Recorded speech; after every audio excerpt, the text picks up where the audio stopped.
نن د 2024 میلادي کال د فبرवरी میاشتې 14مه د راډیو نړیواله ورځ ده. زه هم په خپل وار سره دغه ورځ خپلو ټولو مسلکانو د افغانستان ټولو خبریالانو ته، هغه خبریالان چې د افغانستان دننه او د افغانستان څخه بهر فعالیت کوي، د زړه له څله مبارکي وایم. زما یوازینۍ هیله او غوښتنه د اوسني حاکمیت څخه دا ده چې هغه ستونزې او مشکلات چې د خبریالانو د کار په وړاندې یا هغه خنډونه چې د خبریالانو د کار په وړاندې اوسمهال شتون لري، یا هغه محدودیتونه چې په تیرو 2 کلونو کې پر خبریالانو او پر رسنیو باندې لګول شوي دي، هغه لرې شي او خبریالان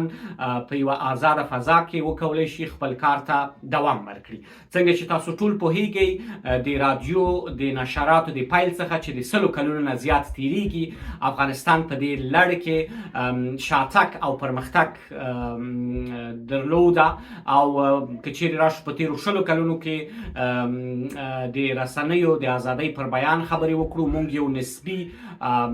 ازادي د بیان درلودله او په دې برخه کې خبریالان آزاده ول او دوی کولی شولای چې په یوه آزاده فضا کې خپل کار او خپل فعالیت ته د سرعت، دقت او بیطرفۍ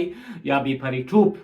په نظر کې نیولو سره خپل کار ته دوام ورکړي. ولې په تیرو متاسفانه 2 کلونو کې موږ ولیدل چې زیات محدودیتونه ولګول شول او په دې لړ کې زیاتې ستونزې رامنځته شوې. بیا هم زما غوښتنه د اوسني حاکمیت څخه د افغانستان دننه دا ده چې رسنۍ پرېږدي، خبریالان پرېږدي، تر څو په یوه آزاده